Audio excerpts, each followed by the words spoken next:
PoK में जारी हिंसा पर आया भारत का पहला बयान। इंडियन आर्मी ने भी कर दिया ऐलान, बदल जाएगा पाकिस्तान का भूगोल। पाकिस्तान को सोचना पड़े कि उसे इतिहास में भूगोल में रहना है कि नहीं रहना। भारतीय सेना के एक बयान ने फिर पाकिस्तान को डराया। भारत के जवान हैं तैयार, जल्द मिलेगा मौका, फिर होगा पाकिस्तान पर वार। भारत देश पूरी तैयारी के साथ है और इस पर वो संयम नहीं रखेगा जो सिंदूर 1.0 में हमने संयम रखा। संयम नहीं, इस बार होगा बड़ा धमाका। पाकिस्तान के साथ मिट जाएंगे आतंक के आका। ना चीन बचा पाएगा, ना बचा सकेगा अमेरिका। उसका देश जो टेररिज्म को स्पॉन्सर कर रहा है उसे रोकना पड़ेगा। पहले गरजे राजनाथ सिंह, फिर आया सेना का बयान। पाकिस्तान में तबाही मचाने का बन गया है पूरा प्लान। जल्द होगी अगली स्ट्राइक। परवरदिगार चाहेंगे, भगवान चाहेंगे, वाहेगुरु चाहेंगे तो बहुत जल्दी ही आपको मौका मिलेगा। भारतीय सेना ने ऐसा ऐलान कर दिया है जिसके बाद पूरा पाकिस्तान फिर से थर्राने लगा है। पीओके को लेकर भी भारत का पहला बयान आ चुका है। रक्षा मंत्री राजनाथ सिंह पाकिस्तान का इतिहास बदलने का ऐलान कर चुके हैं, तो अब सेना भी भूगोल बदलने का ऐलान कर दिया है। सेना ने क्या कहा है और पीओके को लेकर भारत ने क्या बोला है, सब कुछ इसी रिपोर्ट में आपको बताएंगे। पहले रक्षा मंत्री राजनाथ सिंह ने किस तरह पाकिस्तान को धमकाया है वो देखिए। राजनाथ सिंह ने कहा है, पाकिस्तान ने अगर सर क्रीक में दुस्साहस किया तो हमारा जवाब इतना जोरदार होगा कि इससे इतिहास और भूगोल दोनों बदल जाएंगे। 1965 में भारतीय सेना ने लाहौर तक पहुंचकर हिम्मत दिखाई थी। रक्षा मंत्री ने चेतावनी दी कि 2025 में पाकिस्तान को याद रखना चाहिए कि कराची का रास्ता भी क्रीक से ही होकर गुजरता है।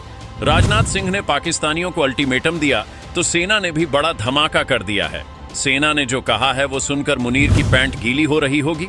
भारतीय सेना ने कहा है कि हम पाकिस्तान को भूगोल से मिटा देंगे, यानी पाकिस्तान को नक्शे से ही मिटा दिया जाएगा। भारत के आर्मी चीफ ने जवानों से कहा है कि आप तैयार रहिए, भगवान ने चाहा तो जल्द ही आपको एक बड़ा मौका मिलेगा। यानी भारतीय सेना बस मौके का इंतजार कर रही है। मौका मिलते ही पाकिस्तान को धुआं बनाने का काम शुरू हो जाएगा। हिंदुस्तान के आर्मी चीफ ने यह बयान पाकिस्तान की सीमा के पास जाकर दिया है। राजस्थान के श्रीगंगानगर में आर्मी चीफ उपेंद्र द्विवेदी ने कहा है कि जिस तरह से भारत ने ऑपरेशन सिंदूर में संयम रखा था, अब की बार ऐसा संयम नहीं रखा जाएगा। इस बार हम आगे की कार्यवाही करेंगे, कुछ ऐसी कार्रवाई करेंगे जिसके बाद पाकिस्तान को सोचना पड़ेगा कि उसे भूगोल में रहना है या नहीं। सेना प्रमुख ने जवानों से कहा कि आप अपनी तैयारी को पूरा रखिए। अगर भगवान वाहेगुरु और परवरदिगार चाहेंगे तो जल्द ही आपको एक बड़ा मौका मिलेगा।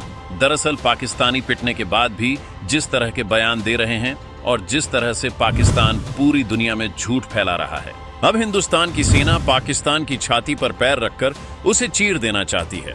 हिंदुस्तान की सेना इस बार ऐसा धमाका करेगी कि पाकिस्तानी सैनिक पैंट खोलकर सरेंडर करेंगे। आखिरकार मुल्ला मुनीर की आखिरी इच्छा भी तो पूरी करनी है।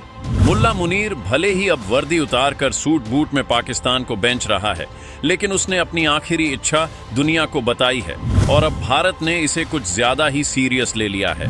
मुल्ला मुनीर मरना चाहता है और भारत की सेना बहुत जल्द उसकी ये इच्छा पूरी करेगी। पूरा पीओके सुलग रहा है। पीओके में जबरदस्त प्रदर्शन चल रहे हैं। ऐसे में भारत के आर्मी चीफ ने पाकिस्तान की सीमा के पास जाकर यह बयान दिया है। कहा है पाकिस्तान को नक्शे से मिटाने का समय जल्दी आ सकता है। सेना प्रमुख ने कहा है कि इस बार भारत देश पूरी तैयारी के साथ है और इस बार वो संयम नहीं रखेगा जो सिंदूर 1.0 में हमने संयम रखा था।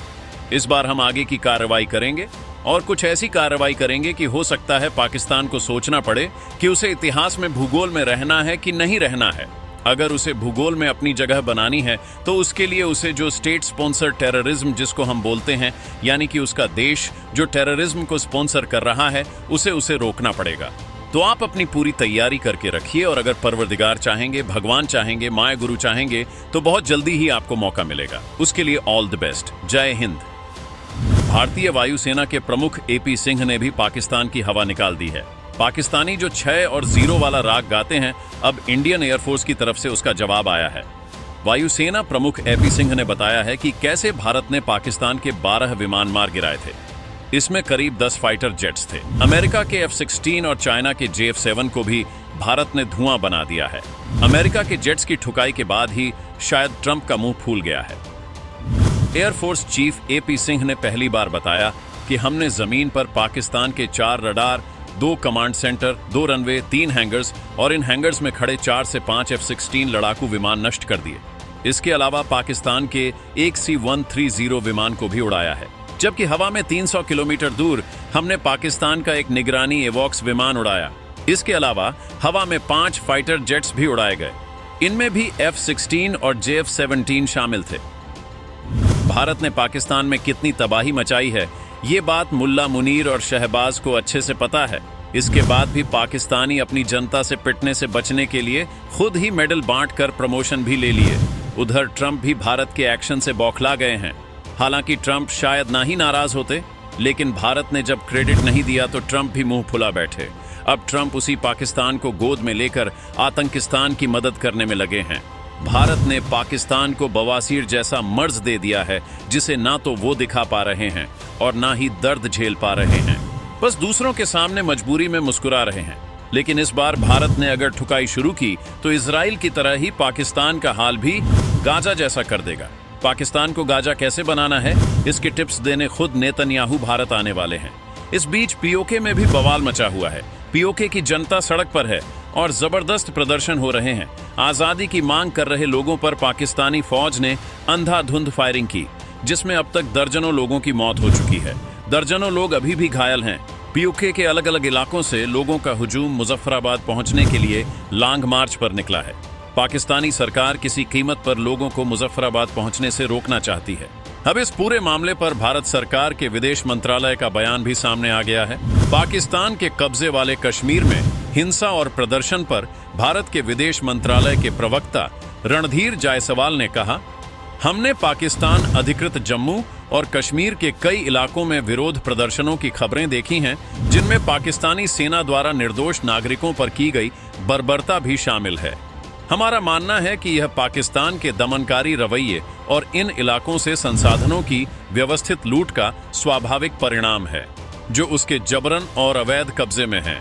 पाकिस्तान को उसके भयावह मानवाधिकार उल्लंघनों के लिए जवाबदेह ठहराया जाना चाहिए। भारत ने इस बात पर जोर दिया कि यह क्षेत्र भारत का अभिन्न अंग है।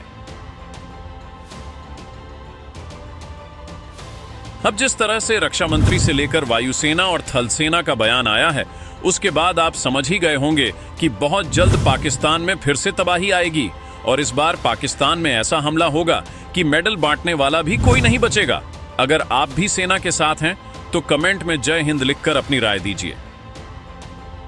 भारत देश पूरी तैयारी के साथ है और इस पर वो संयम नहीं रखेगा जो सिंदूर 1.0 में हमने संयम रखा। तो आप अपनी पूरी तैयारी करके रखिए और अगर परवरदिगार चाहेंगे, भगवान चाहेंगे, भाई गुरु चाहेंगे तो बहुत जल्दी ही आपको मौका मिलेगा। उसके लिए ऑल द बेस्ट। जय हिंद।